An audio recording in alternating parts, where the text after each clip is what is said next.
Hey everyone, just want to encourage you to find us on your listening platform and give us a rating. Anywhere you listen to that has a rating system, go on over and give us a rating and maybe leave us a review. Let us know your thoughts.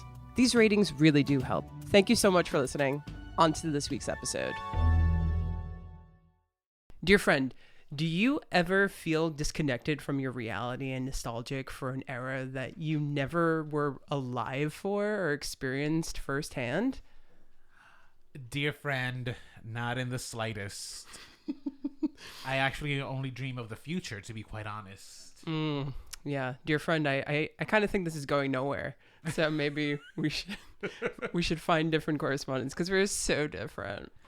Dear friend, I'm so glad you finally pulled the plug because I've been dying to for a while. And thus goes the first iteration of The Shop Around the Corner, which we're not covering today. We're actually covering the 1940 film and its unofficial remake in 1998, You've Got Mail. You confused me when you said we're not covering it? Because I was saying that our opening was like the first draft of The Shop Around the Corner. Okay. But we're not talking about that version. Right. We're talking about the... Got it. No, yeah, we talk about the real one. Yeah. Yes. Yeah. So this is our Valentine's Day episode. We're kind of, digging deep and going many years in the past, because there's not a lot to cover. So happy Valentine's Day, 2 days late. Are you saying Valentine? Valentine's Day. Valentine. Which, I kind of jumble all my words together. That's a problem I have. So thanks for the insecurity. This Valentine's episode is starting great. I'm Nicole. And I'm Rolando. And this is Remakes, Reboots, and Revivals. An original podcast about unoriginality.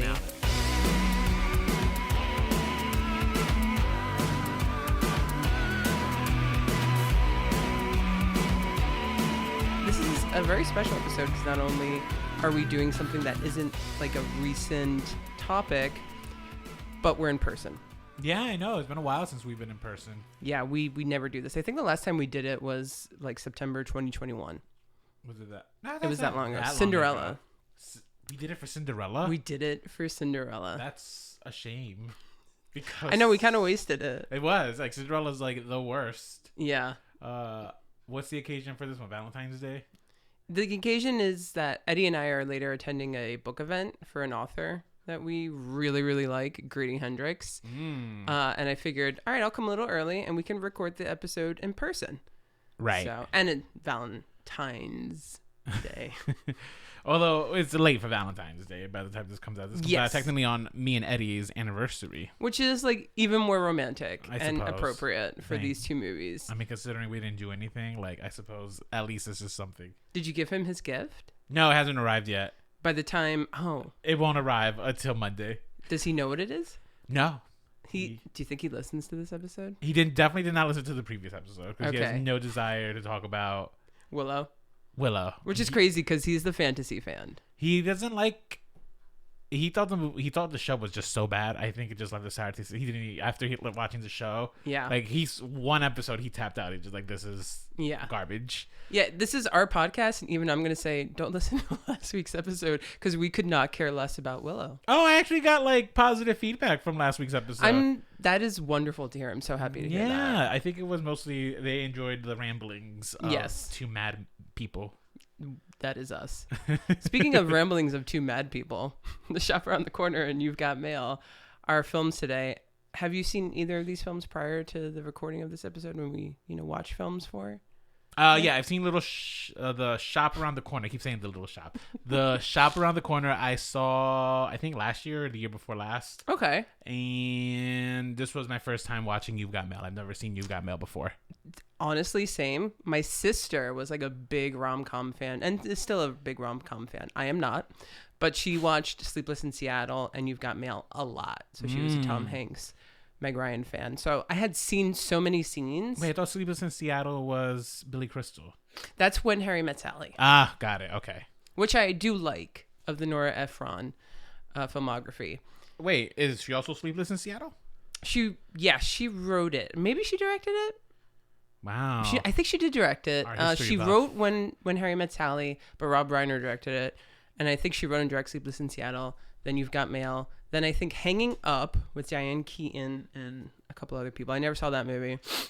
Julie and Julia, and then maybe one more movie. So she directed Julie and Julia. I'm almost certain with Meryl Streep. Yeah, Wasn't she nominated for an Oscar for that? I wouldn't be surprised. As Julia Child. As Julia Child, yeah. No, I never. I wanted to see that movie. I still haven't seen it. I love like Julia Child. I used to watch her as a little kid. Oh, really? Yeah. I do. I mean, The Joy of Cooking is a joyous book. Have you read it? I've done recipes from it. Okay, that counts. That counts. For a recipe book. Yes, it counts. One of my favorite YouTubers is his handle is the Anti-Chef, but he's doing basically like a Julie and Julia type of thing where he's cooking like a recipe a week from the Julia Child's cookbook, and it's so interesting because he's been doing it for a few years now, and I see some of his earlier stuff and like his later stuff all out of order, but like you see his technique completely changing as like he's progressed. Interesting, because he's just been using like Julia Child as like his guide. Yeah, I love watching the progression of artists like that because like food is an art form too. So I mean, let's not put in that highfalutin territory like. Well, that's maybe how movie, you view art. The Menu. Did you see The Menu? I did see The Menu. It was good. Kind of fell apart at the end, but it was good. Oh wait, I actually like the ending. What are you talking about? Are you talking about the burger? The burger? No, I'm not talking about the burger. I'm talking about the fact that like everyone accepted their death and didn't really fight back. I think. Like, I don't know if you were there. Would you just kind of sat there for as long as they did? They just sat there. That's true. They got for doused a good with portion of things. They got doused with gasoline, and they're just like, "All right, this is it. I guess this is our fate." I think they knew that they were pieces of garbage, all of them, and they deserve it because they all kind of did. Well, that is the commentary you know it's going I mean? for. So yeah. All right. We did this kind of last week. Well, but yeah, and it's not that we don't want to talk about the film. It's just we're in person. How often do we get to talk about film? Exactly. And we got positive feedback from last week. So. Yeah, I think they like this idea of just rambling like for the first 10, 20 minutes, maybe. I hope not that long. There's some podcasts that do that. One of my favorite, I Saw What You Did. Like the first 25 minutes is just them talking about bullshit. Really? Yeah. Okay. It's a good podcast. I mean, the podcasts I do listen to are all just people talking about bullshit. So yeah, it's entertaining. Also, Nora Ephron, she did do those movies that I said, but she also did Michael, the movie with John Travolta. If you remember that. Oh, The Angel. Yeah. Yeah. Yep. I do know that movie. Bewitched with Nicole Kidman. Wow, I thought Nora Ephron was dead. She is dead. Oh, she is dead. Julie and Julia was her last film. When did she die? Pop quiz. 2012, so a while ago. Wait, how old is Julie and Julia? I would have said movie like is 13 years old. No way. Yeah, it came out in 2009. Yeah, that is heartbreaking. Yeah. It's that all right. Time flies. Time flies. Is that Eddie? That is Eddie. Eddie. Okay, so shop around the corner. You've got mail. Eddie Z has just joined us in person. Yes, I know. Keep saying this. Like after I think this is the first time this year you're with us. Oh my gosh, is it? No, I think you were Avatar. Yes, when you were not with us, he joined me for Avatar. That's it. So when I wasn't here, Eddie decided to join the show. But as soon as I came back, he's like, "All right, I'm out. I need like a long vacation from this." Are you guys okay? I don't know why he's making this about him, but that's cute. Did you watch both of these movies for this week? Ooh, awesome. No, I saw the Shop Around the Corner. I saw a while ago, and You Got Mail I saw a couple of days ago. Okay. Was that the first time you watched it? Shop Around the Corner? No, You've Got Mail. No. Oh. I've seen You Got Mail several times. Oh. Several. So you're a fan. Okay. Yes. Oh. All right. So can't wait to dig into rom-coms. I guess, let's do a round robin. How does everyone feel about rom-coms? We've discussed rom-coms on the show, but not enough that I remember your answers. So have we covered rom-coms before? We have. When? Well, what rom-coms did we cover? I'm thinking about In a Fair to Remember, and that's actually not a rom-com. But we did do In a Fair to Remember, Love Affair, both versions years ago. That is certainly not a rom-com. We might have done something else. I can't say for sure, but I feel like we might have. Are rom-coms not just like something just regularly covered? I guess not. Well, rom-coms are kind of dead. Which is a shame because, well, here's my answer. I'm a fan. Oh, you don't like rom-coms? No, I actually do. Yeah. But I think I got to a certain point where it was like, Like I wasn't feeling Yeah. them anymore. I Yeah. definitely wasn't going to see them in the movies anymore. I would agree with you on that. Yeah. So that's my retort. I don't think necessarily rom-coms are dead. I just don't think they're popular in theaters anymore. Because I mean, currently the queen of rom-coms, or she's trying to be the queen of rom-coms, is J-Lo. Like all she's constantly doing is With trying to Marry make Me last rom-com, year, Marry yeah. Me, and then the other movie that looked like Marry Shotgun Me. Wedding. Yes, there you go. Right? She just loves being a bride. Mackenzie Green on the Taylor Stricker show dropped some tea on that. What's the tea? Okay, I'll tell it just because. No, I don't think I should be allowed to tell it just because it is from behind a paywall. Basically, they go to the same. As I spill with no hesitation, they go to the same Santero who does readings, and like he was telling her how J-Lo is just like doesn't care about her fortunes, doesn't care about her fame. She only cares about love and romance and stuff. That's all she goes to him for advice for. Wow. So that's why she has like these like very, very, Now that she's got Ben, she wants to keep him. and with all that drama happening behind the scenes, like at the Oscars and stuff, and then at the premiere for that. Oh, you don't know? Nicole made a No. face like she just. I don't follow them. I'm sorry, not the Oscars, at the Grammys. It was at the Grammys when Trevor Noah was like doing a skit in front next to them, but they didn't realize they were fighting. They looked like they were in the middle of a fight, right? The focus wasn't on them. They just happened to be in the shot of the camera. Got it. And then all of a sudden, like she sees, and they're like, trying to smile. Wow, away. I gotta YouTube that. Yeah. Yeah. Interesting. Okay.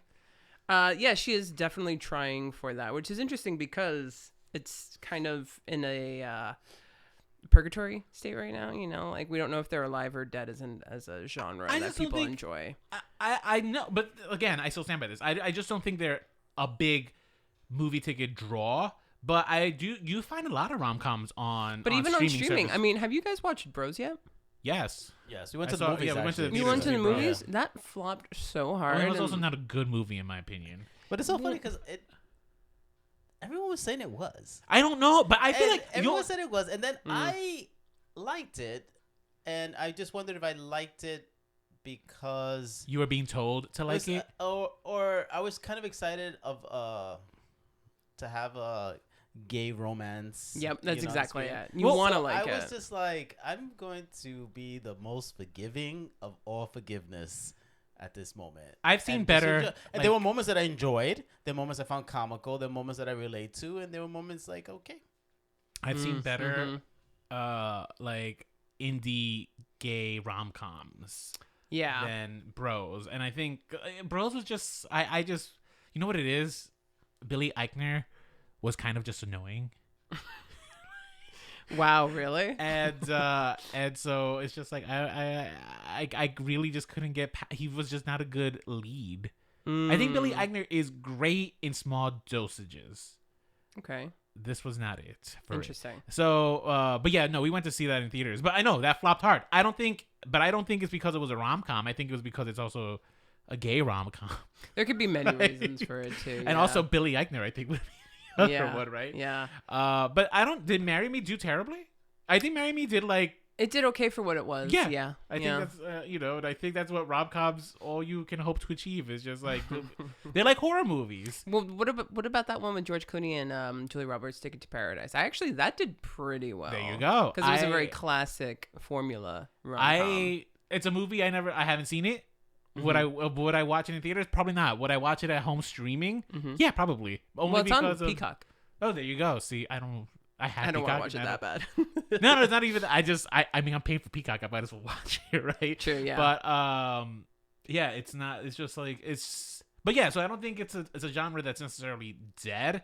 I just think it's a genre that's not the best for theaters, because if you think about it too, rom-coms make more sense to be watching them at home with like your partner. You guys are I just suppose like, so. I you mean, guys are well, just but like- rom-coms make great first date movies.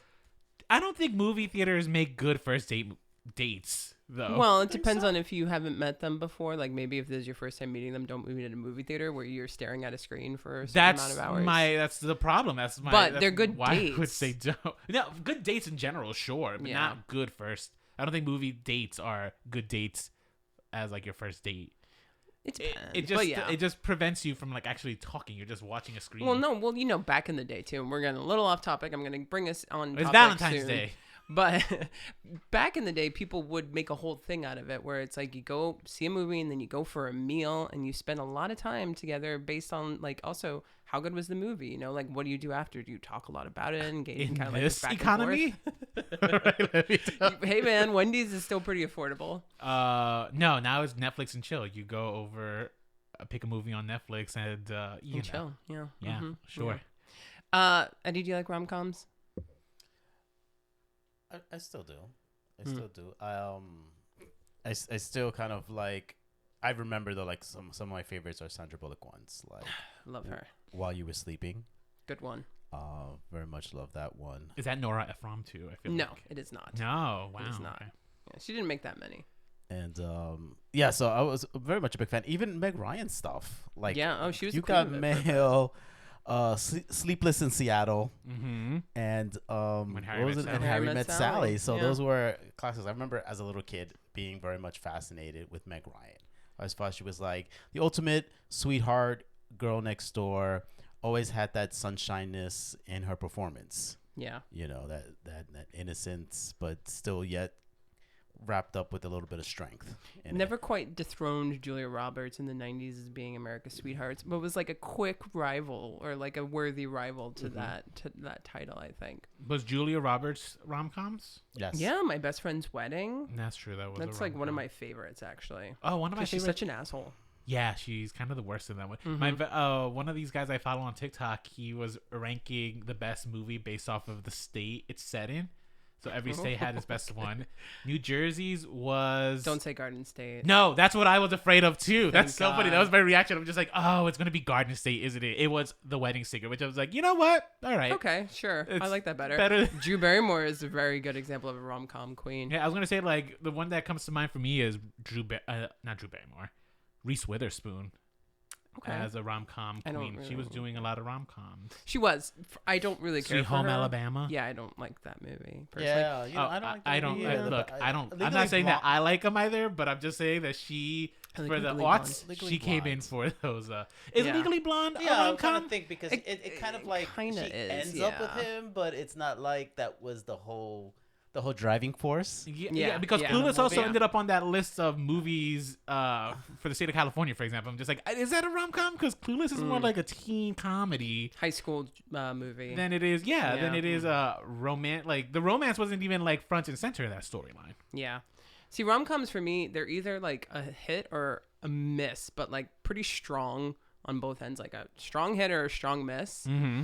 And most of the time I find them being misses for me. And it's interesting because the rom-com didn't really become a thing until Nora Ephron was really responsible for at least popularizing and turning it into this genre that gets referred to as rom-coms with When Harry Met Sally. That kind of changed the game. And they made them more like adult focused. Like if you think a lot of rom-coms are focused around teenagers, especially in the 80s.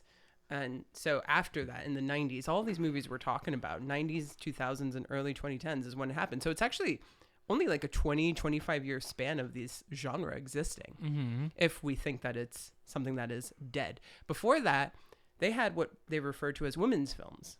Oh, Or they were just romances sometimes, Chick or flicks, they would I be think is what they're comedies, called. but they were never defined as romantic comedies, like maybe screwball comedies or slapstick comedies. But you know, so genre was it was all over the place. So the first film, even though it inspired a very famous romantic comedy with You've Got Mail, would not be referred to at all as a comedy. I think it's actually just a dramedy, maybe romance film, but I would actually consider it more of a drama.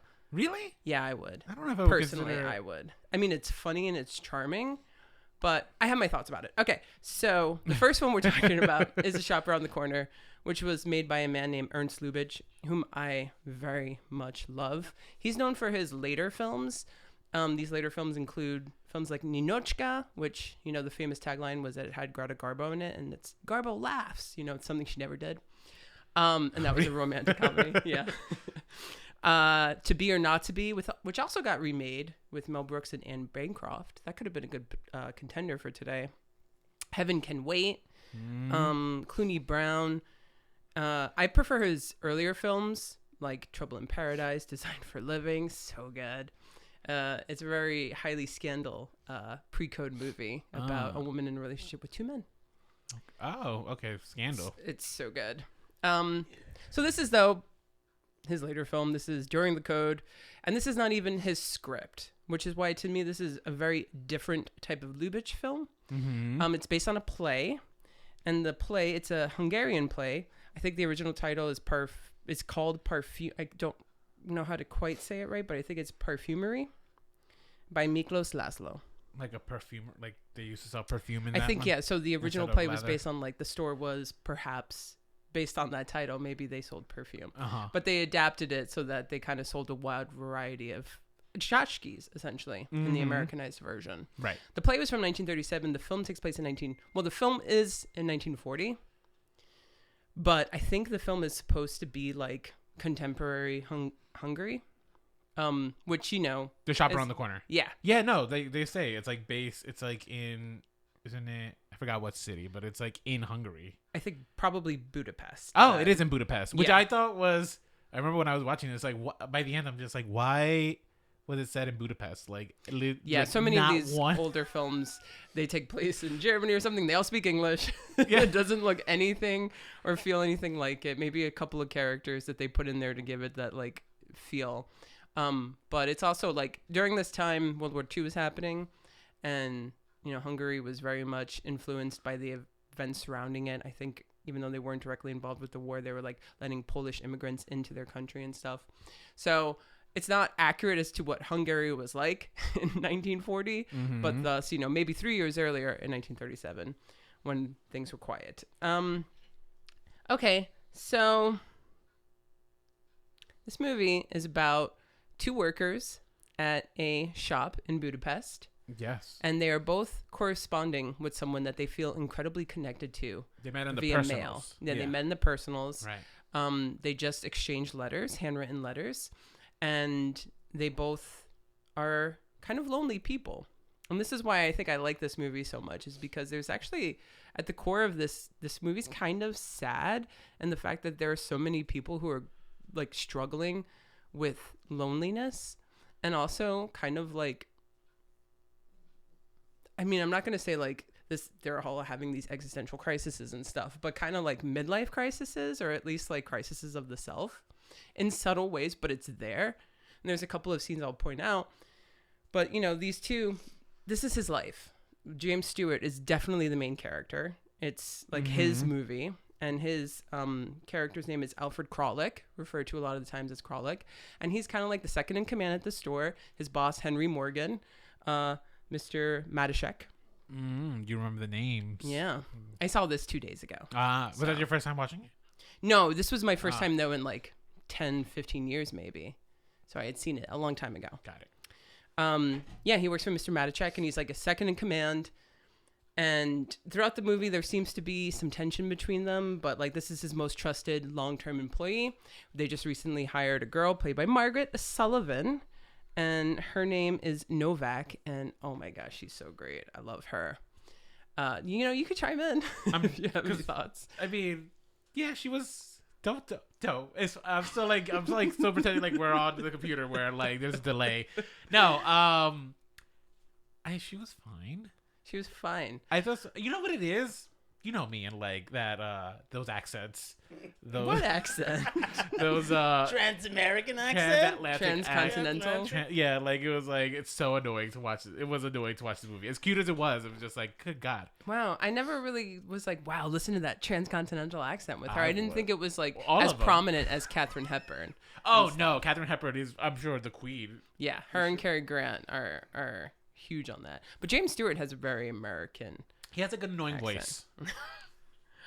You think James Stewart has an annoying voice? Isn't that his voice? Yeah, that's Yeah, me yeah, doing that's James like kind of Stewart, like yeah. the cadence that he has. It's kind of like super annoying. Oh my god. I suppose so. I think they both have very unique voices. Hers is kind of raspy. Maybe she's a really heavy cigarette smoker, but she sounds different. She's not very high pitched. She's mellower in her voice, and obviously James Stewart's really iconic. So I kind of like their voices, and I like their chemistry. They were good friends. They made 4 movies together, and I think they have great chemistry. Oh, what were the other movies? The Mortal Storm, Never heard of it. The Shopworn Angel, Okay, I guess. and I think one more. We could cut. There this. might be people listening who might want to watch them or might have heard of them. So it turns out that these two, Novak and Cleric, James Stewart and Margaret Sullivan, they have a tumultuous relationship at work. From the moment she wants to get a job, he feels kind of threatened by her. Was it that he was threatened, or was he just sexist? Could have been both. He just was totally against the idea of hiring her from the moment he laid eyes on her. She was like a shop girl, basically. And plus he was also I think like he a was top power salesman. tripping as well too. He was like, well, I'm kind of the big boss here, and I say that the big boss is not going to hire you, so you should take my word for it, kind of a and thing. then she sells that like hideous cigarette holder. Yeah.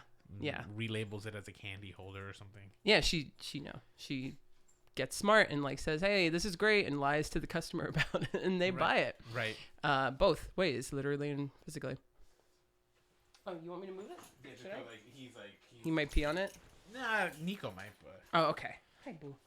But it turns out that they are actually both the correspondents for one another. right. They just don't know it. They just don't know it. So that's the main love story. But this film is also kind of an ensemble film of all the people who work at the store. Since it's based on a play, most of the time we're spent at the store and we're listening to the other people. Yeah. A big side story is Matichek.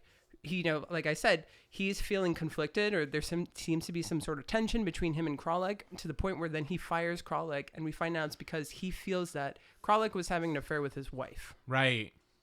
And he hired a private investigator, but he found out that it was actually this other brown-nosed dipshit employee of his that no one likes. He was very like sleazy. Yeah, really sleazy, really like obviously thought he was better than everyone, but like trying to like, brown nose to Mr. Matichek. To the point, and this crushes Matichek so much, and I guess also the decision of what he did to his long-term employee causes him to attempt suicide, which is like a heavy moment for the movie. Because like when he goes in that back room, you know exactly what's going to happen, or at least what he's going to try and do. Right. But luckily, he's rescued by one of his boys, and he begs forgiveness of Kralik, and then eventually brings Kralik back, and now Kralik is the head in command. And around this time, he also finds out Kralik that Novak is a woman that he's been talking to, and so he doesn't tell her right away. He kind of tries to get some information out of her, and doesn't. I think it's called gaslighting is what he's doing to her. I don't know if it's Manipulation? necessarily gaslighting. It's like not necessarily right. It's but manipulation. It's like catfishing, basically. Catfishing is a better word than gaslighting, because he's not being condescending and he's not like ignoring her, and that's the definition of gaslighting. He's like leading her on still. Well, leading her on would be but she doesn't even know she's being led on. She just thinks that this is Kralik. That's But it. but She's like, in the dark. But she was like heartbroken that she got stood up. Right? Yes. And so he's trying to, if I remember correctly, he's trying to comfort her and all this stuff, telling him what a piece of shit. Especially at the end is like when it's like kind of almost like devious what he's doing to this poor woman. I know, to the point where it's like, okay, guys, you're having too much fun with this. I think at the end, both me and Eddie are just mortified. I'm just like, why would she choose to be with this man? I have no idea. Well, that's because she told him that, in the beginning, she actually really had feelings for him. And she likes him and she feels connected to him. So that's why she wants to be with him. But I think that what you're talking about is more apparent in the second film than in the first film. It's just as apparent is my argument. I don't know. I personally didn't feel that way. I feel like what he did, I thought was carried on for way too long. Yes. 100%. But I don't feel like gaslighting, and I don't feel like he was, what was the other word you said? Catfishing, perhaps catfishing. He definitely catfished. I mean, yes, he was playing a little too much, playing with his fruit almost, like a cat would with a mouse. But at the same time, I don't know. I didn't get it that hard. So, audience, in case you don't know, so he finds out that Novak is the romantic other because of the way they decided to meet was at a restaurant, and I think she was supposed to have like a book or something in hand, right? And when he sees, I think it's like his friend who sees it's her, so he decides to like not meet up with her. Well, actually, now that he knows it's her, he decides to like fuck with her head a little, just pretend like he's crashing. And his he date. sits down there, yeah. But she's equally as rude to him. Well, I mean, they don't like each. I mean, her reasons to not like him are fair. He's an asshole at work. Well, they were both. She's only reacting to him. Yes, in the beginning when he didn't want to hire her, she was like defending herself for sure. Uh-huh. But then there were a couple times where she like lost her temper way too soon, where he was just like, you shouldn't wear that shirt. The boss is telling me to tell you that you should not wear the shirt. I'm not telling you. And she's like losing her mind over her shirt. It's like, okay, calm down. So like she's already like on the defense and almost projecting towards him. No, but 1940s? that's unfair. You're telling me, a woman, that she was projecting on him. And I don't know, like that's the thing, like they both had this complicated relationship where it's like one of them would do something stupid and then the other one would do something stupid. And that's because they were thinking emotionally and not rationally around each other. They brought out these strong emotions within one another. When he sits down at the table, I actually don't think, I think he's just being weirdly in his own way flirtatious, but then she becomes like, she gets insulting to him. Well, she like says instead of a heart you have like a cellar or something. Like she says all these things that he has in place of it. It's like, okay, wow, that's like mean. And also I think an accurate read on his man. And he's trying to, and he starts becoming incredibly warm to her, and like the things kind of shift, right? Their relationship starts to somewhat change. Yeah, but he's only now being nice to her because he has information that she doesn't have. You've never withheld information from someone before? Now, I've never like gone out of my way to catfish someone and then pretend to be their friend after knowing like whatever their most deepest intimate thoughts are, right? Like that's like reading someone's journal, all right, and then using that information to win that person over. That's not a good example. How is it not? Like they're because exchanging these letters. You were reading a private letter. But, like, she gave it to him. She just didn't know she gave it to him. But it's not like he found this letter and read it. But, like, he knows who she is now. Yeah. She does not know who he is, right? That's the only bit of private information that is not equally exchanged. Everything she told him, she willingly told him. It's a balance of power, though. So, like, him changing his demeanor around her, it's not... I just don't think it's fair. Yes, so I agree with the balance of power where like he goes on a little bit too long with it and he has a little too much fun and he I think gets it's like out, another hour of the film. It's like, oh, how do you feel? It's not that long. How do you feel about this guy? Do you like him? It's like, oh, well, you know, if she were to say something negative, then it was like, oh yeah, he has way more information than she should because she's not willingly telling this guy. Like she thinks she's telling him, you know, in secret. Mm-hmm. So that's not cool. And that is a problem I have with the source material in general. And the problem with this film is that it's focused on Kralik alone. Like it's an ensemble piece, but this part of the story is only from his perspective. Right. Like even when he sees her in the window and they're like, oh, it's Miss Novak. And he looks, we never even see her until he walks into the store. We just see him react to her. And immediately when that happened in the film, I was like, oh man, so none of this is from her point of view.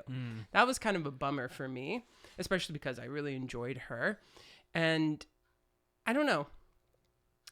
I enjoyed it. I liked it. I liked the ensemble piece. I liked that it felt really melancholic. And it was weirdly about the like loneliness of these people. And also these are very middle class people, right? These aren't upper class people. They work in a shop. This is kind of their life. Their livelihoods depend on this. She walks in begging for a job. She can't, exist without it.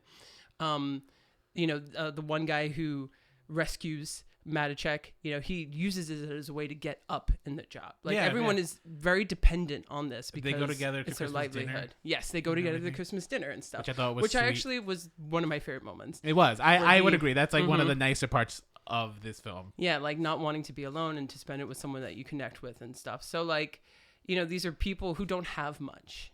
And this shop is very much everything that they have. And so much so that these letters become so much. They don't even know who the other person is, but they're in love because they don't really have anything.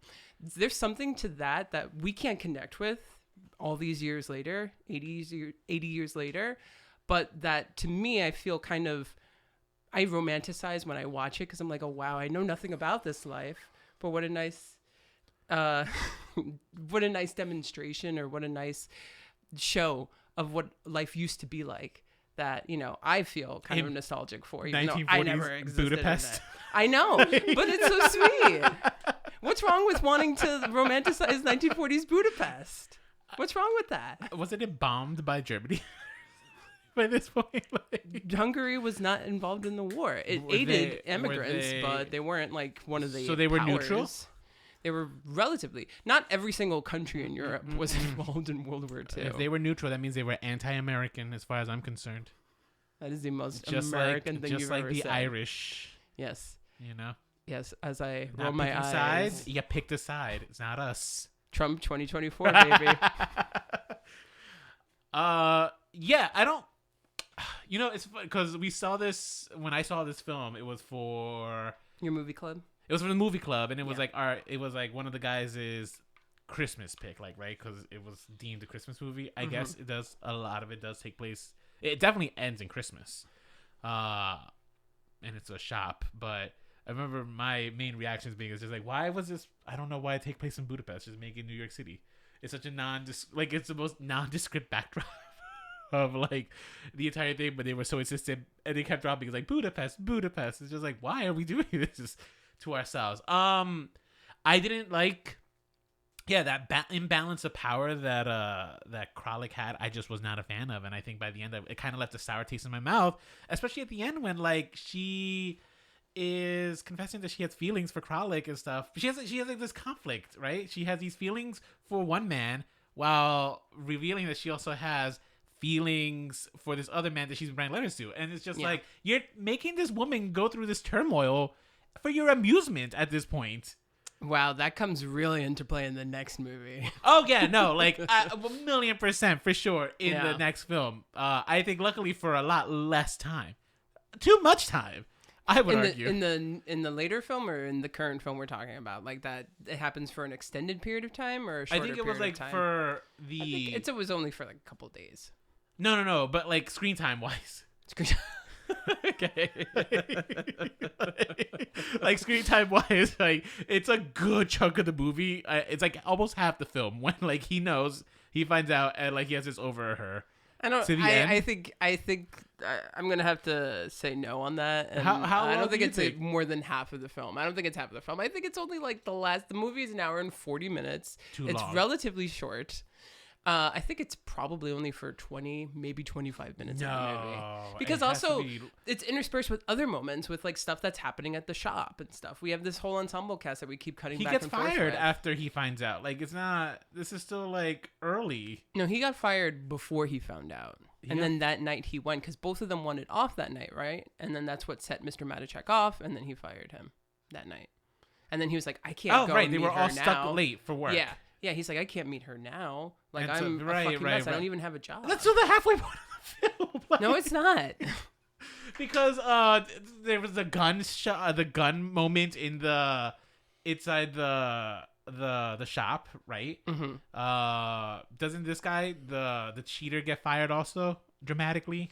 Yeah, that's one of the later films. Yeah, scenes like in the it's film, like I'm pretty sure like it felt like a long time in this movie that he had this information screen time wise, versus I would say the next film You've Got Mail, where it was like Oh my literally, god, like, the maybe- next film is so long. That next film would not end. Oh, I agree with you 1,000,000%. Like that, it's a 2-hour film. It's just like this could be cut. Could have been cut to like easily an hour and a half. Yeah. And I know all the things. yeah. If I had the editing, I'd be like, we don't need this montage. Cut this No, for montage sure. out. Yeah. Definitely Kill Your Darlings. Let's talk about You've Got Mail then. You've Got Mail. So I love how 90s movies that depict the internet, they just like are like, whoa, it's so technology, and then we go into like this 3D type of New York world and stuff. That was a weird intro. It was such a weird intro because it's also like fascination with the internet. What is it? How does it work? Like movies tried so hard to like convey it as like this big complicated thing. It's certainly not like that. Like And these we like don't do like, that anymore. blocky 3D rendered worlds. Yeah. So we begin and we enter New York and we meet our two characters. And in this case, these are not two people of the same class who work at the same store, whose lives are relatively similar, like they were in the shop around the corner. I And guess You've you're right. Got Mail. Yeah, I guess Tom Hanks's character is like definitely bougie upper class, and she is Yep. working upper middle class. So like she has like a nice It's setup. her Let's sweet be- apartment. Yeah, it's interesting because I'm like, wow, like this is New York in the late 90s, and yet it feels like 50 years ago. Because how is she able to live here? Like rent increases have drastically changed, I'm sure, since then. But I guess it was affordable. I just don't know how she's able to. My main question is how does Or she maybe it's afford just so many a movie. employees? Yeah, seriously. Yeah. And also, like, do these employees not have friends their own age? Right. Whatever. So Kathleen Kelly is an owner of a bookstore that has been passed down to her by her mother, called The Shop Around the Corner. Ah, you see what they did? yes. Yeah. Connections. She's in a relationship with a news columnist Frank. who's very left-leaning. Frank, played by Greg Kinnear. And they live in a cute little apartment, I think somewhere in the Upper West Side. Yeah. Yeah, it was on Riverside Drive. Yes. I think it's the same building that Liz Lemon lives in 30 Rock. Oh, okay. No, so that must be on the Hollywood backlot, that street. Yeah, potentially. It could be Yeah. it could be one of those things, or it could be like an homage, like every time we cut back. I think it might just be the same like stock footage. Yeah, okay. Like you know what I mean? Like Could similar be, like yeah. you know. Could be. Yeah, so she owns and runs this store. She has 3 employees underneath her. One of them, Jean Stapleton from All in the Family, who I guess was there since her mother was. Right. A young girl who's in college, who I don't remember her name. What was her name? I don't remember either, but there was a Scott Christina, and then Steve Zahn Zahn? Steve Zahn works for her too. with that luscious And hair. everyone Oh my loves God, their that job. mane he had. His hair? Oh yes, His yes, hair. his hair. Yeah, His hair was like its own character. basically. Every Yeah. time he walked in. yeah. Then there is Joe Fox, Fox, and he is an upper class individual who is part of a pretty rich family called Fox, and they decided that they're going to open up Barnes and Nobles, except in this movie it's Fox. And I guess Barnes and Nobles wasn't like, when did Barnes and Nobles debut? Well, I don't know when it debuted, but Well- I know that in the 90s, I used to frequent Barnes & Nobles a lot because I loved Yeah. going to Well, Barnes & originally it Nobles. wasn't. So it became Fox Books, but they were aiming to get Barnes and Nobles involved. Oh, in the movie? Yeah. Oh, like but behind the the scenes? yeah, but the it chain didn't said go through? no. Wow. Big mistake. Yeah. Huge, Said no. right? Let me tell you. Yeah. Because they weren't even like, well, I guess they kind of were the bad guy, but like they weren't like, Well, it was the same kind of concept too. You have a mega bookstore, With a coffee shop, shop, yeah, discount couple floors, prices. discount prices. so yep. all those little bookstores. Eddie has informed me that it wasn't always Starbucks. It used to be, it could have been like different coffee Like shops. their brand? Yeah, but because I remember every time I used to go to Barnes Nobles, it's like, oh, you get a book. You treat it like a library, right? You could take a book and sit at the Starbucks and just read and then put it back. Yeah, seriously. An interesting model they had at Barnes and Nobles. But yeah, Fox's books, Fox and Son, I think is the name of the company. Fox Books. Fox Books. Yeah, this movie feels like an omen almost of what was to come. Because almost everything they talk about in this film is like, oh, well, that's the norm now. Oh, well, all the omen- thing that they're like, we don't want to Of happen. what's to come and came and went because Yeah, a lot of internet came change. and just like also toppled that industry. Yeah, seriously. You know, Yeah, so he's the owner of a chain of mega bookstores, and his new store that he's building around the corner from the shop around the corner is directly threatening Kathleen. Now, unbeknownst to both Joe and Kathleen, they're friends online, with her title being Shop Girl and his being NY152. which I'm pretty And- sure is like that has to be the street he lives on, right? was in the building. Oh, the building. Okay, Number. got it. Yeah. 152. Oh wait, was he Riverside Drive? I think he was Riverside Drive. She was somewhere around there. Yeah. Oh, They weren't okay, that got far it. off. That building was also used in Baby Mama. Really? Yeah. Wow, look at that. Another Tina Fey. Another rom-com. Is You would Baby say Mama? that a rom-com-ish. It's a comedy for It's sure. a comedy but, for like, sure. I don't know if it's a maybe rom-com. romantic comedy. Famcom? We had that Father of the Bride. That was There all we go. did it. There's rom coms. Yes. Is it a subgenre of the subgenre? Yeah. So they're connected because they met in a chat room for like singles in their 30s, something like that, and then they just grew this tight bond. And from the moment this movie starts, you know that they're in love with each other, Right. Which even though they're reminds me, both in relationships. Did you ever frequent AOL chat rooms? I did. I had a friend called Helium Head, and I Oh, was you Funky remember. Pizza. Oh, Yeah, and we talked for a bit. like sexually? No, Oh, we were friends. oh. I was 12. I was like 13, and I was just like, I'm pretending to be an 18-year-old guy, like, you know. I did that once with my friends, but like not an ongoing thing. Oh So- no, yeah, And we felt bad, and like right before we signed off, we're like, we're only 13, sorry. no, And then we signed off. So I we told them. definitely catfish people before catfish was a thing as a young person. And there's a great show, Pen 15. There's an episode where this one character does that. Like, it takes place in the 90s, and so she creates the AOL account, and she goes on the chat room, starts flirting with people, pretending to be what she is not. Yeah. And Well, you see, back then it wasn't frowned upon. I think it was so frowned upon, but it was new. very, very. It was something that just happened. I mean, maybe in a certain sense, but like for fun, like people are like, oh, you could pretend to be whoever you want. That's like true. it was this new thing where we realized it was like, wow, we could put on masks and be whoever we want. But then bad things happened, and we realized that it's a bad thing to do, especially as an ongoing thing. What bad things happened? People, masqueraded as teenagers when they were really older people, and then lured teens to their deaths. I don't know. That happened. There were many yes, times. Yes. I don't know about many times. The media has a way many of times. Do you sensationalizing not stuff like listen to this. True Crime Garage? No.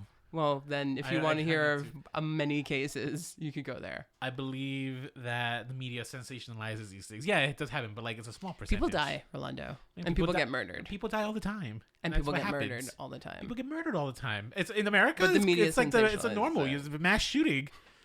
Yeah, You exactly. know what I mean? Like, Okay. So, Once again, Meg Ryan and Tom Hanks working together. that's what I want to see. Meg Ryan's in a like mass shooting movie. ooh. Like as a mom of like a survivor Mm. or something, and like it's like a family drama. I feel like that movie does exist. We With just don't Meg know about Ryan? it. Yeah. Yeah, I mean, she transitioned to drama. Mm. So pretty much, Joe wants to like close her in the beginning, it seems like, but then he visits her shop with his niece. Well, technically his aunt and brother. even Oh though yeah, they're, that like, whole thing was so a stupid. whole hot mess of a family. Yeah. Well, I think also too, we do learn about the Fox men is there's 3 generations. Mhm. They were all into creating these bookstores. They all come with this like piranha attitude when it comes to business. Like we're gonna chomp up all the little guys around as we Yeah. build the whole thing. And I think I don't know if you guys are gonna mention this, but the grandfather of Joe Fox mentions something very interesting that I actually caught for the first time, even though I've seen this movie like 5 times. Caught for the first time, but he makes a reference that he knew Kathleen's mother, Mhm. Right. Yeah. and at some point that they exchanged letters. Yeah. Yeah. He like mentioned they that. had like a shop around the corner incident. Yeah. Yeah, and that but she was too young. Like she was young, but he remembered her fondly. Right. You know. Yeah. So I find that very interesting. I find that it's like A transgenerational, transgenerational love affair. love affair. Maybe he's grown up Jimmy Stewart. Maybe. It would have been nice if they actually like is he alive? He actually had died the year before You've Got Mail. Then came they out, couldn't just so like film that scene. they couldn't. I know his last filmography to top off an impressive one. Yeah. So this generation of Fox men, that they're ruthless. They have a lot of hubris, and this is the mentality that he has. So he's kind of like he goes there to bring these kids, but also to kind of like do his research and find out, oh, what are they selling their books for and stuff. But of course, Kathleen's bookstore is so charming and everyone loves it. And she's just like so great at what she does. It's like the perfect store, according to this movie.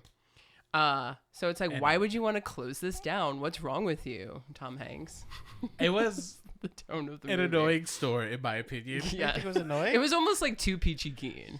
I feel like it portrayed something about a community that it had the sense that within Manhattan, there were these small communities of people. Like you had your little local shops, you had your little places where you guys gather, the florists, the grocery store, this bookstore. You had like these places where people knew each other and they gathered. It was part of the community. It was part of the lifeblood of the community that these little mom and pop stores offered. And and it's so funny that personalness.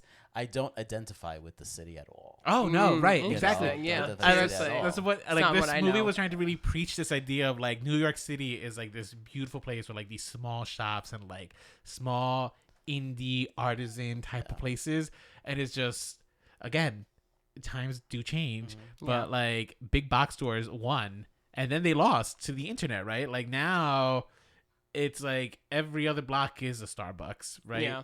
Every other block is, I want to say, like either a Zara or a Sephora. You know what I mean? Like all these big chains. You rarely have the option to like. I mean, they are popping up more and more like little boutique shops, but Kind of. I'm never shopping in there because I look at the styles and be like, I can get this on Amazon for like half the Yeah, price. people want a good price. People want a good deal. And also people only like support nowadays mom and pop stuff if it's like restaurants. Right, Coffee restaurants shops. restaurants would be the one thing that I think did survive.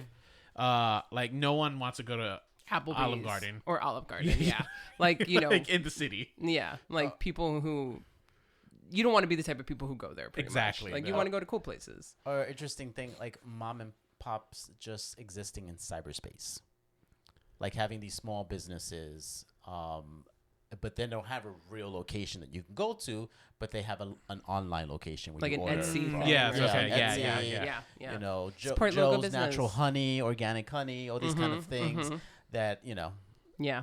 that people want to support for whatever variety of different reasons. Or, you know, go to the like ShopRite or Stop and Shop and get Calandra's Bakery there, you know, like stuff like that, where it's like, hey, you know, we might be housed by a bigger corporation, but you can find our stuff if you go into the store for a good discount. Like those things do exist. Still. Right. So, I was about to make a good point and I forgot what it was. It just I guess it wasn't that good then. I guess not. Yeah. So, okay, a big problem that I have with this movie, because obviously the rest of the story is very much like The Shop Around the Corner, except, you know, we get a little bit more about their other relationships. Tom Hanks is in a relationship with Parker Posey, who doesn't get enough screen time, in my opinion. Oh yeah, Parker Posey is so good. She's so It funny. reminded me like how much I loved her in Lost in Space. I just love her in everything. Like anything she's in, she's just usually just so shines. great. Yeah, she does. And like she was not in a lot of scenes. The elevator scene That's ridiculous. was so good. It's She's funny because hilarious. that scene is when you get to see that she's so self-centered and so nasty, you know, in that particular scene. But everything else, she seemed okay. Yeah. You know, she was kind of portrayed like Yeah, she's- go-getter. Like she's like independent. She's like, you know, like she has a boss position, and she, you know, she's good at it. But she's kind of so funny. It was one she where keeps- it's like, you know, she kept on saying, "And you're putting her out of business." I know. Yeah, that's what it is. She keeps reminding Tom Hanks' character is just like, you're the bad guy. Yeah, and she's right. You gave her you took her job, her livelihood away. Yeah. I loved her in it. I didn't think anything was wrong with her. I also thought that the breakup between Kathleen and Frank was so mature. I was like, wow. I would hope that like this is what happens when you're an adult. I also feel it's similar to what's going on with Joe Fox and his girlfriend. Was like almost like they were existing parallel to each other. There was never a sense of connection within the significant others too. And also, let's not forget that both of them were having emotional affairs with Yes. someone Yeah. online. Which is the worst affair to have. Yes, emotional affairs online. I mean, literally, she waits for him to leave. You know, I mean, isn't this problematic when she's like looking out the window, making sure he left, you Yeah, know, yeah. before I she mean, takes out the laptop. Certainly a red flag. You Yeah, know, for sure. and Yeah. she starts, you know, engaging in a conversation. And then proceeds to go to work and talk about it and feel like, oh, can you fall for someone that you've never met? Yeah, So like, yeah. that's why emotional affairs are the worst type of affair. I'm so to glad you have. said that. I asked Eddie, like, what does he think is worse, an emotional affair or like the person who just cheats on like some skag off the street? You know what I mean? Yeah, Like, what yeah. is worse? So you think the emotional affair is worse? 100%. Huh. You think physical affairs? I don't Be- know. it I think the beca- emotional affair does suck, but like you kept it in your pants, right? Yeah, I mean, that was the thing too. Mm, But right, okay. But what if, you know, all of a sudden you see that your partner's withdrawn and that's because secretly they want to talk to somebody else or they want to emotionally connect to someone else when they're sad or when they're angry or just want to vent and it's not you anymore, it's somebody else. That's fucked up. That's what you're supposed to be for that person. Could be a red flag if you're just like, that sounds great. Sign me up. Like, no. Obviously, Happy anniversary, guys. yeah. 3 years, right? 3 years. No, I don't. I think emotional affair. I mean, that level of emotional affair for sure is just like that's already. She. I mean, She's got her foot up. you're sneaking around. It's Yeah. just like Yeah. So these people are both kind not of good. assholes in a certain way. yeah, that was my reaction. So the movie starts. Yeah. It's just like, oh wait. I paused it. I was just like, Eddie, this movie's about emotional affairs. Like right Yep. from the get go. Yep. Yeah. We're supposed to be rooting for these two people. And I noticed watch this movie again, seeing like all these very connections. These couples having this very superficial relationships. You have his own father with one of like I think this is the third or fourth wife. The connection is always a child. There's always a child, but there's like she was what was she? The nanny? They were always nannies, is what Yeah. he said. Yeah. And he didn't even know they were. Yeah, always yeah. She was nannies. trying to get something. Well, his stepmom. So it's like Joe Fox's stepmom was hitting on him. Yeah. She was always looking for an opportunity with Which was him. weird. Yeah, It was like and a it's- weird plot that went nowhere. Like, Yeah. Yeah, seriously, it was just there. Yeah. and these everyone Manhattan couple was like, we're so good on paper. We come from this like kind of like we're white. We probably come from middle class families. We made Yeah. it in the city. We should be together. And he's like, well, we're breaking up. Like, oh yeah, that girl I had that interview with. Yeah, I kind of like her. When he mentions that when Frank mentions that about the woman that interviewed him, and how he's interested in her, and then he asks, "Are you interested in anybody?" And then she gives him that line, like, was that is the promise of someone else? Mm. I would have been like, fuck you.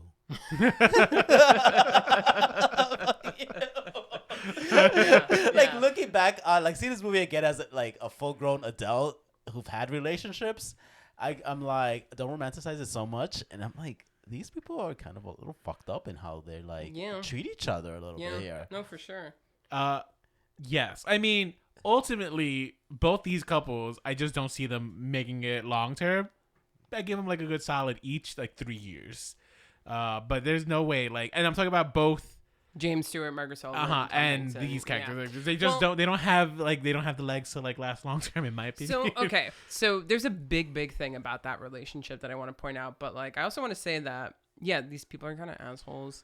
I love how like she protests against Fox Books and is like, hey, we want mom and pop shops and stores that are unique to stay, and we don't support these kind of big corporations, and yet she gets Starbucks coffee like all the time, Which is hilarious because I'm So assuming in the 90s they didn't know like how big Starbucks was gonna get. I guess Starbucks was still like kind of trendy and like bougie enough where it's just. But this was definitely like the beginning, so it was clearly not like your mom and pop's coffee shop around the corner. Yeah. So it was kind of like, wait a minute. So she just wants people to support horror store, or she just doesn't support this type of America that's taking over New York, apparently. Yes. Um, Starbucks, man, they took over. What do you see more, Starbucks or Dunkin'? In New Jersey, Dunkin' Donuts. Oh yeah, no, in New Jersey, but in when you're in the city, I think I see Starbucks. them like equally. I don't know.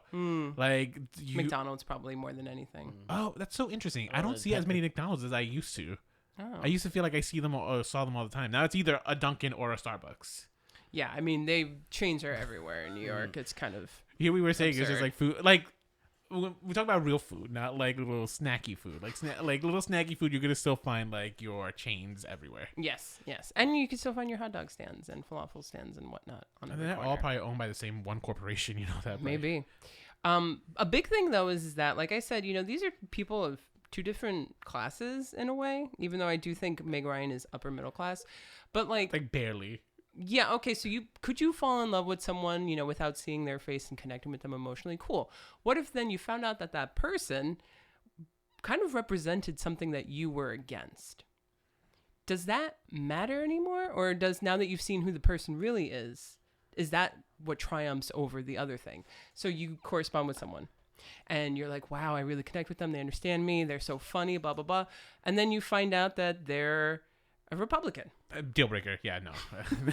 Or like something that, it's like, oh wait, this is... Do they have money?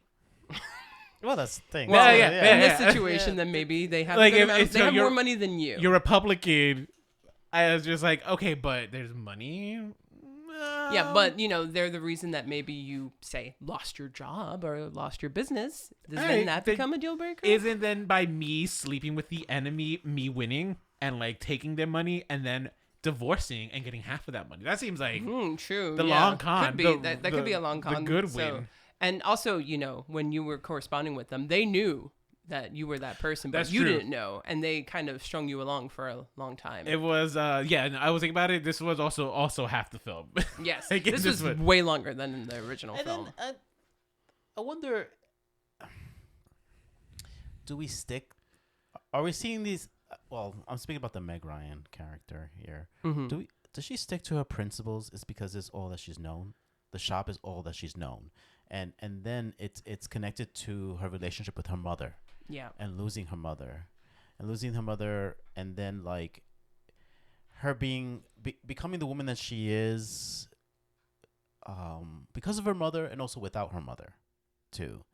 You have that because the moment the shop is gone, the moment there is no shop, she realized, oh my God, I had so much time, and now I'm writing a children's book, too. So I'm just saying, sometimes we just believe our dreams are because we never got the opportunity to look at anything else.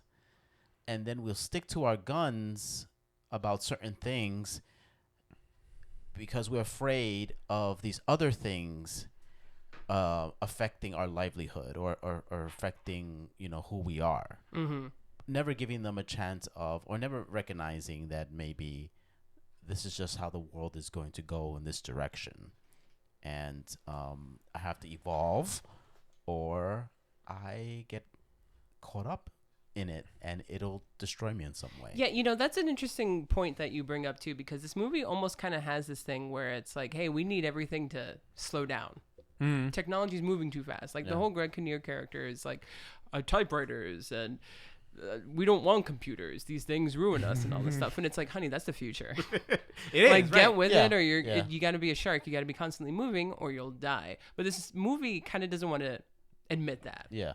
It's very much stuck in this, like, hey, let's things are great the way they are. Let's keep it that way. And As that's not if, the reality of life. I mean, everything moves at a fast rate. Like everything's accelerating right now with ChatGPT and everything going on with Web3. It's just like, oh my gosh, we're going to be there sooner than we want to be, but that's how it goes.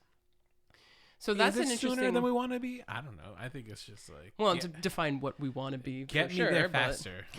Because we've kind of crossed over to a point where we expect our technology to move that fast. Yeah. We live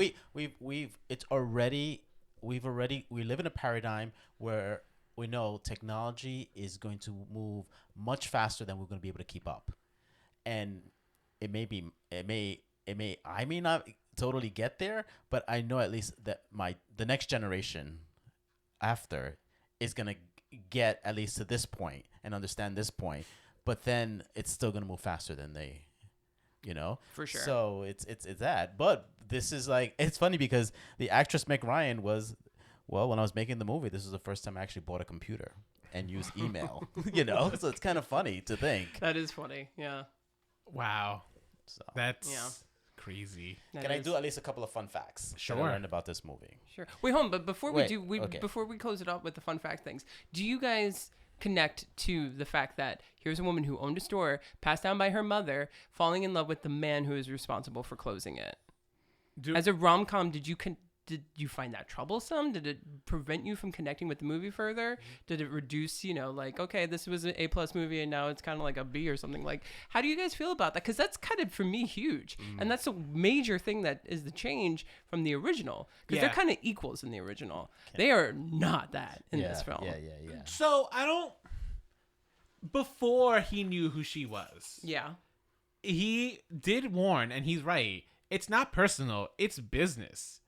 Right. And I think as much as this movie does want to say it's just like, oh, the old ways are still the right ways, it still was correct in saying, but the big box stores will win. Mm-hmm. And as a society, we just had to acclimate. That's the bottom line truth. Like, how mostly conservatives, but there's this idea of oh, we have to protect our downtown. And you look at their downtowns, and it's usually just a Walmart, a McDonald's, a Burger King. You know what I mean? It's not what are we protecting? There's nothing the big chains won. All right. We're in the middle of peak capitalism right now. So like, they're not, him winning was not like, it wasn't personal. It was just like, it's just a matter of like, we're building a shop here because this is a need for this part of town. Totally get it. But that's excluding the love part. Now, let's fall in. All right, it's not personal, it's business. But now let's get personal. Let's fall in love. Oh, yeah, let me become your friend and give you advice about this NY152 that you're talking to, only to be like, hey, that was actually me. And also, I'm not just some faceless corporation. I'm literally the face of the one store that was directly responsible for your mom's shop closing. So it's a little different. Well, I guess a little bit. But at the same time, though, like, by her maybe by her falling with him, I guess it's just like, okay, let's say they end up together, right? Like that would open her up to opportunities to now navigate this business with kind of that small shop mentality of being like, okay, what can we do to not hurt the immediate communities? You know what I mean? And obviously that's just like wishful thinking. Yeah. Because I too would be lured by the money and just be like, yeah, let's eat up all ma pa shops for that bonus, you know? Yeah. So, yeah. But no, I don't know. I guess it's like the store closed. It wasn't like he didn't set out necessarily to like hurt her and stuff. And no, he didn't. But at the same time, there was like a point in the movie where they kind of knew the role that they played in each other's lives. So it kind of was like, yeah, no, I mean, hey, my story is going to exist. Like you said, it's not personal, it's business. We're going to be out there. So for her, at least, she could identify him being like, hey, this is the guy who is doing this to me. And that's the thing. People are we're emotional. Yeah. Right. And this isn't just like a little thing like, oh, you took my parking spot. No, this was my mother's store is closing because of you choosing to put your building there or whatever. Right. So like, it's just, I don't know, like that's a very extreme thing. So I guess for me, it was like, I wonder if this character who has been kind of painted to be a certain way, I don't know if I believe that she would look over that and let him into her apartment when she was sick. Like right there is when the movie shifts for me and it becomes unbelievable and I don't care. Well, it was rude for him just to go up after she's saying, no, I'm sick. I know, but it's also like, wow, not only is this man like, a corporate asshole, but he doesn't respect my boundaries. I said no, and true. he did not listen. That's interesting. I mean, right? So this woman's kind of a pushover. Yeah. Which, I mean, hey, some people are like that, but I don't like this portrayal of it, and I don't find it particularly romantic.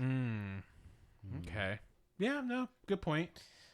I guess I didn't think about it that way, but sure.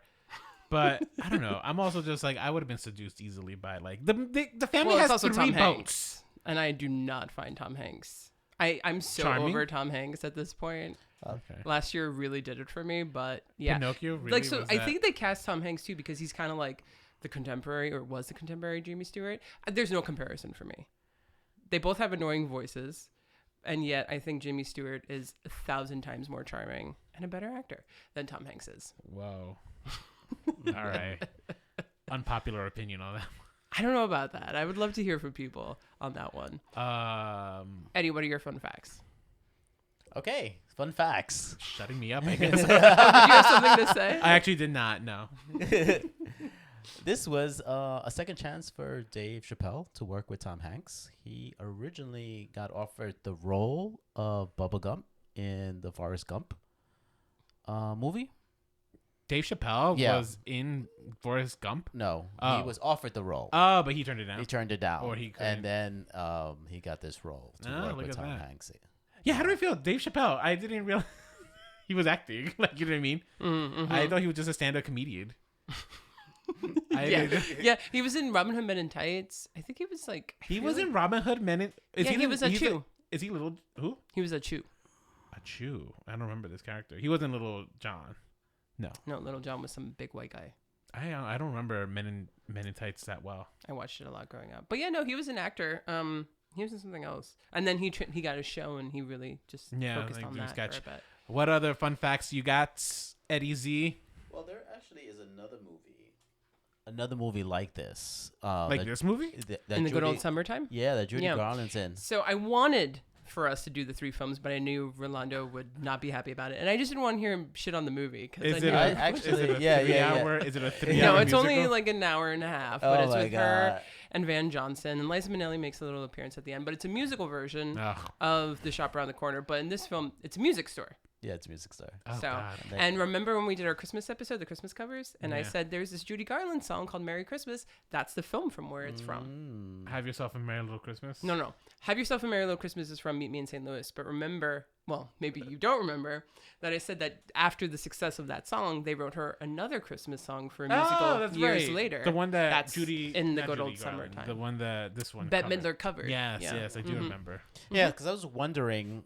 This is another thing I noticed watching this movie again. I noticed a lot of Wizard of Oz in the background. Yeah, Somewhere of Over the the Rainbow kept books. playing. Yeah, Yeah. and then even there was a ruby slippers ornament that she put up during Christmas. I have that same ornament. She was reading. She was reading Scarecrow of Oz when she was sick. You have that, and then you have Somewhere Over the Rainbow, which ends that. But that's not the only time they played this song. They've also played that song in Sleepless in Seattle. That song was Maybe also it's just played. Nora Ephron's favorite song. Maybe, yeah, interesting, Fun fact. cute. Yeah. If you were gonna I'm surprised this movie hasn't gotten remade because I think with technology you have the opportunity of like that anonymous kind of sending messages and stuff. I know, but now I feel like with all the horror stories we've heard on this, I mean, remember that documentary you saw about that football player, that college football player? Yeah. Too? Like, this is an example of like where it's like He's so hot too. we don't I do just don't know anonymous. how, It's like I need to know who I'm talking to. Yeah. But people fall in love with catfish all the time. They're literally catfish.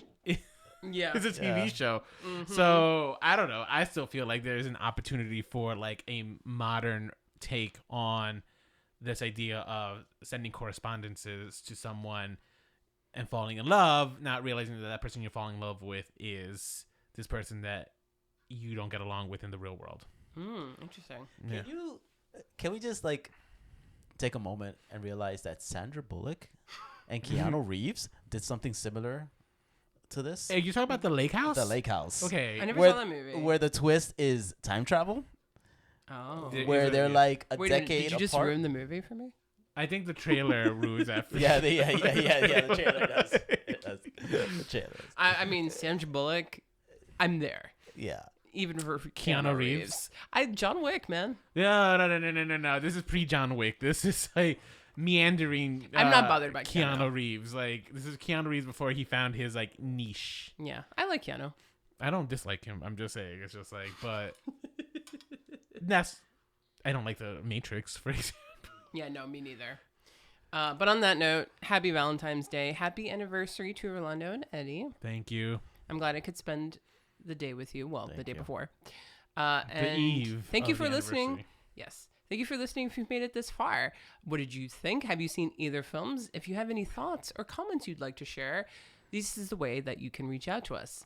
Email remakesrebootsrevivals@gmail.com, on Instagram @remakesrebootsrevivals, on Twitter @remakes_podcast. And if you enjoy this podcast and want to leave us a rating, you can find us on any platform you listen to. And on Apple Podcasts, you can leave us a review. Things like that really help us, and we do appreciate it. I think that's everything. I think so too. Yeah. Cool. Yeah. This is yeah, interesting. I don't know. I guess I do miss like signing into your email and then having that you've got mail. Yeah, like all those noises, like Those I don't miss as much, but definitely like the you've got mail. Yeah. I wish Gmail had like that option where I could just when I sign in it tells me I've got mail. There's probably a plugin somewhere. Yeah. I don't miss it. I'm okay. You don't? Did you not get? I don't a lot like of- knowing I got mail because Did it you- usually is like some annoying work client. Yeah. Yeah. Now this it's not. there's Now not- emails now are it's ruined for like, me.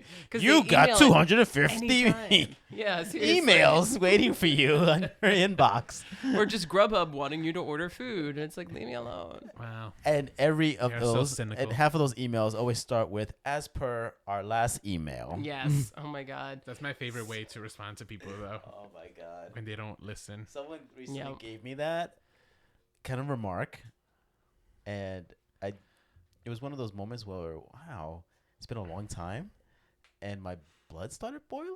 It's like, Yeah. I literally had to take a minute before I responded. Yeah. Oh God. See, look at what it's done to us. In the 90s, it inspired romantic comedies. Now it's going to be a horror film. Maybe Getting that's mail. it. Maybe that's what you remake. You've got Yeah, mail. You've got mail. Yeah. Mm-hmm. All right, guys. Well, until next week. Stay on original. original.